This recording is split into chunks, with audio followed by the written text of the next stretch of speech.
Warahmatullahi wabarakatuh. Kami dari kelompok D yang beranggotakan saya sendiri Gina Ayawandari dan teman saya ada Pramita Yulia Andini.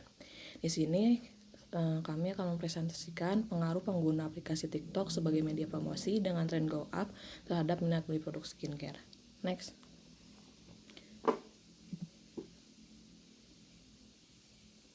Selanjutnya adalah latar belakang. TikTok menjadi salah satu media sosial yang kembali populer sejak tahun 2020. TikTok ini dijadikan sebagai media berkreasi dan juga hiburan netizen Indonesia. Setidaknya hampir sebagian besar pilar seperti makanan dan skincare. Paradigma kecantikan modern yang dipengaruhi oleh media, munculnya berbagai tren dalam media seperti mode, busana, dan tata rias, dan perawatan wajah menjadi alasan seseorang memutuskan untuk beli suatu produk skincare tertentu. Berdasarkan latar belakang di atas, maka peneliti ingin membuat penelitian terkait pengaruh penggunaan aplikasi TikTok sebagai media promosi dengan tren go up terhadap minat beli produk skincare. Next.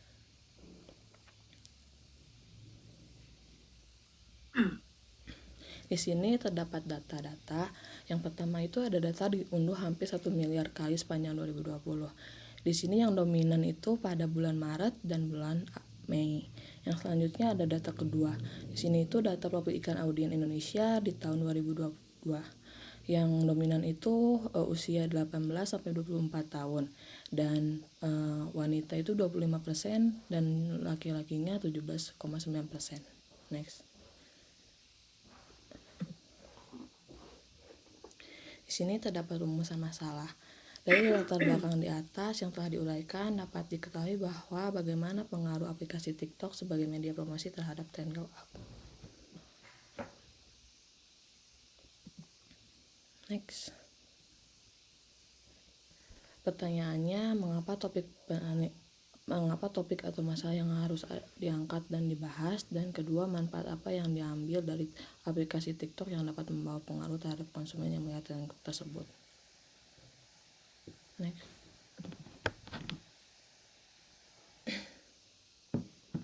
Tujuannya itu untuk mengetahui ada atau tidaknya pengaruh promosi menggunakan aplikasi TikTok terhadap tren go up, dan kedua untuk mengetahui minat beli konsumen terhadap produk skincare melalui promosi di TikTok dengan tren go up. Next.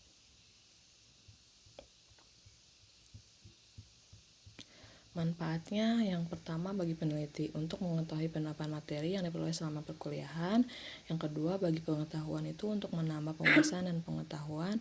Dan yang ketiga bagi perusahaan atau pemilik usaha skincare ini untuk dapat dijadikan sebagai strategi dalam melakukan pemasaran melalui promosi sosial media TikTok ataupun melalui promosi media sosial lainnya.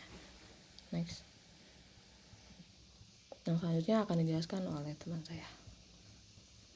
Selanjutnya di sini saya akan menjelaskan bagaimana teori dan penelitian terdahulu. Di sini ada beberapa teori. Yang pertama ini ada teori dari TikTok sendiri, yaitu merupakan salah satu media sosial yang banyak dimiliki oleh pengguna milenial, khususnya generasi Y dan Z. Menurut Rahmayanti 2020 mengatakan bahwa generasi Y dan Z pada usia 18-24 tahun mendominasi pengguna TikTok di Indonesia.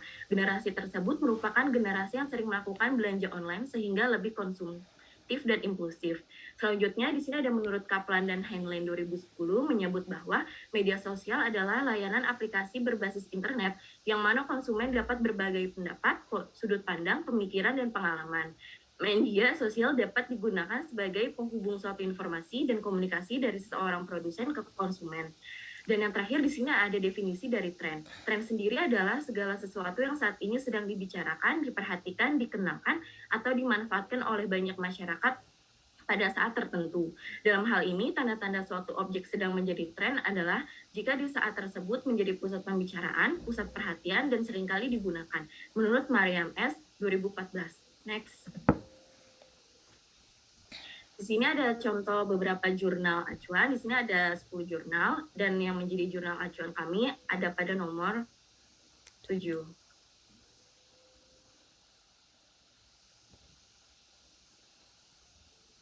Kita bisa lihat selanjutnya di next. Nah, di sini ada kerangka teori, yaitu penelitian ini berpendapat bahwa evaluasi konten iklan media sosial dan konten promosi penjualan media sosial mempengaruhi persepsi dan pola pikir konsumen, dan mengenai gambar hedonis dan fungsional akan menjadi positif yang menguntungkan. Next. Selanjutnya di sini ada hipotesis, yaitu menurut Salma 2021, hipotesis penelitian adalah dugaan sementara. Dugaan tersebut dibuat oleh penulis atau peneliti dengan mengacu pada data awal yang diperoleh, kemudian dugaan benar atau salah ditentukan berdasarkan hasil penelitiannya. Berdasarkan kerangka teori tersebut, maka hipotesis sementara akan dikemukakan dalam penelitian ini adalah sebagai berikut. Yang pertama ini ada null hipotesis atau H0. Evaluasi konsumen terhadap konten iklan media sosial berhubungan positif dengan citra merek yang hedonis. Selanjutnya di sini ada alternatif hipotesisnya, yaitu ada H1, yaitu evaluasi konsumen terhadap konten iklan media sosial berhubungan positif dengan citra merek yang fungsional.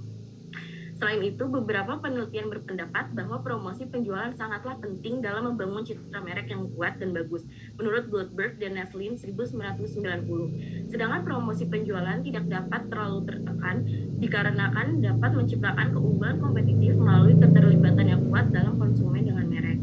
Next. Baik, sekian saja presentasi dari kelompok D. Selebihnya kurang maaf. Wassalamualaikum warahmatullahi wabarakatuh.